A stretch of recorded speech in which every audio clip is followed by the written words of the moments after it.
దేవుని దగ్గరికి నువ్వు రావాలంటే నీ దగ్గర ఉన్న దాన్ని పట్టుకుని వస్తే దేవుడు ఇష్టపడ్డు. కొత్తగా న్యూ లైఫ్ స్టార్ట్ చేయాలా, జీరో నుండి స్టార్ట్ చేయాలా. దేవుడు కావాల్సింది అంతా కూడా, నీకున్న ఆశీర్వాదం అంతా కూడా ఎలా ఉండాలంటే ఇది నాకు దేవుడు ఇచ్చాడు అని చెప్పగలగాల. మీరు ఎవరినైనా చూడండి, అబ్రహాము తన ఇంటిని, తన బంధువుల్ని, తనకున్న ఆస్తిని అంతటిని విడిచిపెట్టి తన దేశాన్ని విడిచిపెట్టి వచ్చాడు. ఎలీషా తనకున్న పొలాన్ని, తనకి ఎద్దుల్ని విడిచిపెట్టి వచ్చాడు. పేతురు శిష్యులందరూ తనకున్నటువంటి వలను విడిచిపెట్టి ఆయన వెంబడించారు.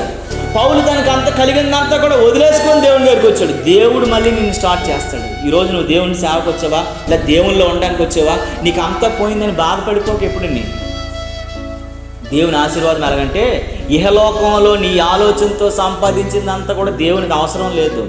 దేవుడు నీకు ఇవ్వడం స్టార్ట్ చేస్తాడు చూసావా, మళ్ళీ నువ్వు మోడైపోతావు, మొజ్జైపోతావు. ఆ మొద్దైపోయినటువంటి పరిస్థితిలో మళ్ళీ దేవుడు నిన్ను సిగిరిస్తింపజేస్తాడు చూసావా. ఆ సిగిరించినటువంటి ఆశీర్వాదం ఎలా ఉంటుందంటే, ఫలాలు మామూలుగా ఉండవు. ఆ ఫలాలు జనాలు చూస్తున్నప్పుడు, ప్రజలు చూస్తున్నప్పుడు, ఇవేమి ఫలాలు, విచిత్రమైన ఫలాల్లాగా ఉన్నాయే, వీరు ఫలించే విధానం ఏంటి, వీళ్ళు అనుభవిస్తున్న స్థితి ఏంటి, వీరి జీవన విధానం ఏంటి, వీరి యొక్క ఆశీర్వాదం ఏంటి, వీరి అభిషేకం ఏంటి అని చూసిన ప్రజలు ఎలాగటండి ఒక రకమైనటువంటి విభ్రాంతిలోకి వెళ్ళిపోతారండి. మొన్నటి వరకు బాగానే ఉండేవారే కృష్ణారావు గారు, ఈ మధ్య ఎటుండండి ఆయన బోర్డు సంపాదించాడు, కానీ ఆ సంపాదన అంతా పోయిందని మనం అందరం అనుకున్నాం. కానీ ఈ మధ్య ఆయన ఆశీర్వదించబడినటువంటి ఆశీర్వాదం చూస్తే కొత్తగా ఉంది, ఏదో మలుపు తిరిగినట్టు ఉంది. ఏంటి చేస్తున్నాడో అర్థం కావట్లేదు. ఆశీర్వాదాలు వెంబటి ఆశీర్వాదాలు వస్తున్నాయి, దీవెనలు వెంబటి దీవెనలు వస్తున్నాయి, మేలులు వెంబటి మేలులు జరుగుతూనే ఉన్నాయి. ఏం జరుగుతుందో తెలియదే, పెద్ద కష్టపడడే, పెద్దగా అందరిలో తిరగడే, పెద్దలో అందరితో సహవాసం చేయడే, కానీ దేవుడు ఏంటో ఆశీర్వదిస్తున్నాడు. అప్పుడు వాళ్ళు ఎవరిని జ్ఞాపకం చేసుకుంటారండి, దేవుడిని జ్ఞాపకం. ఏమో ఈ మధ్య యేసు ప్రభువుని నమ్మిన తర్వాత వాళ్ళ దశ తిరిగిందిరా, వాళ్ళ సిరి తిరిగిందిరా, దేవుడు దీవెంచడం మొదలు పెట్టాడురా, మనం కూడా చేస్తున్నారా, మనం కూడా వెళ్తున్నారా, కానీ ఇలాగ లేదురా అనేటువంటిది దేవుడు అల్లో పెడతారు. దావీదుని చూసి అలాగే, దావీదు మొన్నటి వరకు వీడు పశువులు కాసుకునేవాడే, మొన్నటి వరకు వీడు సింపురు బుర్రతో ఉండేవాడే, వీడు మొన్నటి వరకు కటింగ్ లేకుండా ఉండేవాడే, మాసిన గుడ్డలతో బ్రతికేవాడే.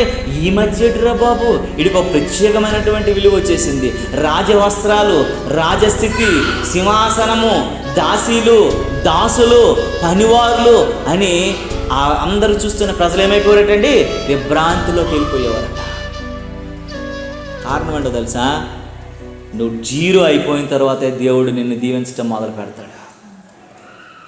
ఎంటీలోకి వెళ్ళిపోయిన తర్వాత అక్కడ అంటాడు కదా, చిగురు నుంచి మొద్దు పుట్టెను, ఆ మొద్దులో నుంచి పవిత్రమైన పరిశుద్ధమైన చిగురు వస్తుంది.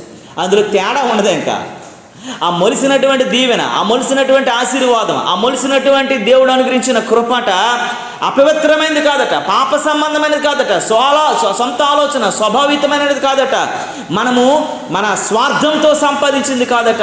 ఎలాంటిదట అంటే ఇది పవిత్రమైనది.